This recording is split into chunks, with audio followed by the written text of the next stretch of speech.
नमस्कार दोस्तों, मेरा नाम दीवान सिंह मुडेला। मैं राजीव नगर खटीमा का रहने वाला हूं। मैं एसलीपीएस वेलनेस प्राइवेट लिमिटेड में डायरेक्ट सेलर हूं और मैं इस समय इमराल रैंक पे हूं। दोस्तों, मैं आज चक्करपुर महदगांव में आया हूं, जहां पर हमें अस्थमा का एक बहुत ही बेहतरीन और जबरदस्त रिजल्ट मिला है।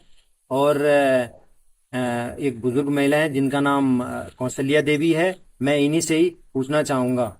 आमा, नमस्ते। नमस्ते। आपको क्या प्रॉब्लम थी?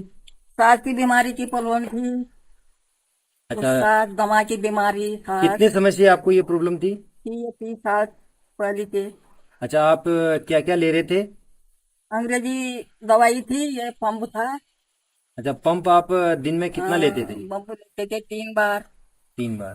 तो हमारे प्रोडक्ट आप कितने समय से खा रहे हो? थे। अच्छा, हमारे प्रोडक्ट से आपको कितना आराम मिला? बहुत आराम मिला मेरे को। अच्छा, क्या क्या प्रोडक्ट ले रहे थे आप? ये एलर्जी डॉग लिया इन्होंने, और इम्यूनोडॉग, और थंडर ब्लास्ट, और एक पंच तुलसी। तो आमा, आप हमारी कंपनी के प्रोडक्ट और कंपनी के बारे में क्या क्या आप कहना चाहोगे? बहुत आपके लिए धन्यवाद है। दवाई सही है, मैं सही हो गई तो सब लोग सही होंगे।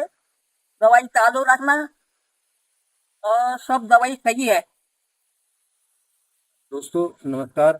मैं एमडी और सीईओ साहब का बहुत बहुत धन्यवाद करना चाहता हूं, जिन्होंने बेहतरीन प्रोडक्ट बनाए। नमस्कार दोस्तों।